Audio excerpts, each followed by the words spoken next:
मैं प्रीति good thoughts only पर आप सभी का स्वागत करती हूँ। आज की कहानी है हमारे सोच विचार ही हमारे कर्म में बनते हैं।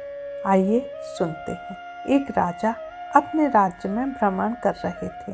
तभी अचानक एक दुकान के सामने खड़े हो जाते हैं और अपने मंत्री से कहते हैं, मालूम नहीं इस दुकान वाले को मुझे फांसी देने का मन करता है। यह सुनकर मंत्री को दुख होता है कि अकारण ही राजा के मन में ऐसे विचार कैसे आए। वह राजा से कुछ पूछता, तब तक राजा आगे जा चुके थे। अगले दिन मंत्री उस दुकानदार से मिलने के लिए एक साधारण वेशभूषा में उसकी दुकान पर पहुंचा।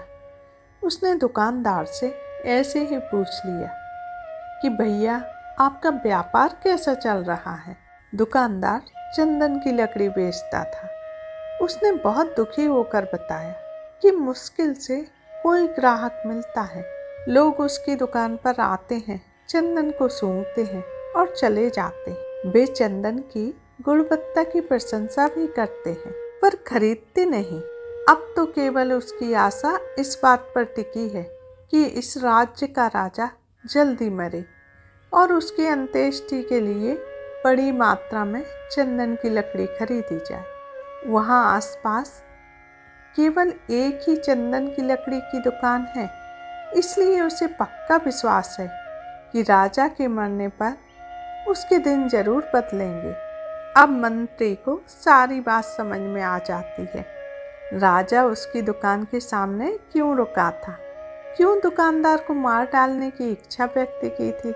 शायद दुकानदार के नकारात्मक विचारों की तरंगों ने राजा पर भी वैसा ही प्रभाव डाला था, जिसने उसके बदले में दुकानदार के प्रति अपने अंदर उसी तरह के नकारात्मक विचारों का अनुभव किया था।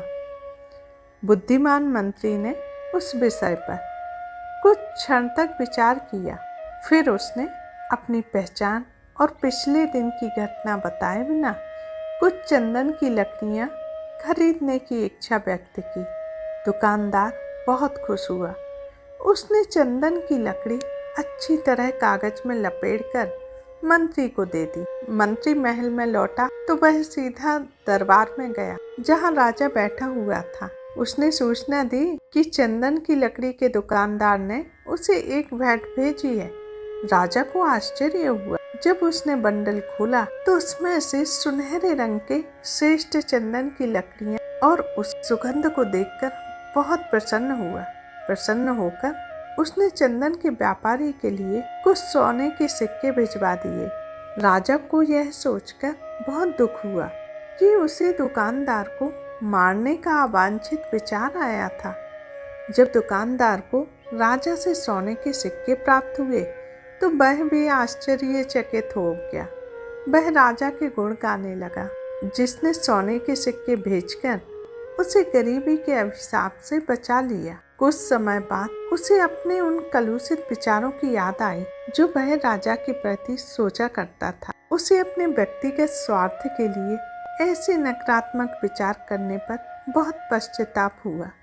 यदि हम दूसरों के प्रति अच्छे और दयालु विचार रखेंगे तो वे सकारात्मक विचार हमारे पास अनुकूल रूप से वापस लौटेंगे। लेकिन यदि हम बुरे विचारों को पालेंगे तो वे विचार हमारे पास उसी रूप में लौटेंगे। कर्म क्या है? हमारे सब, हमारे कार्य, हमारी भावनाएं, हमारी गतिविधियां, हमारी सोच विचार से ही हमारे कर्म बनते हैं। कहानी यहीं समाप्त होती है। यदि आपको कहानी पसंद आई हो तो अपने मित्रों में शेयर कीजिए। यदि मेरे चैनल पर आप नए हैं तो सब्सक्राइब करना मत भूलिए।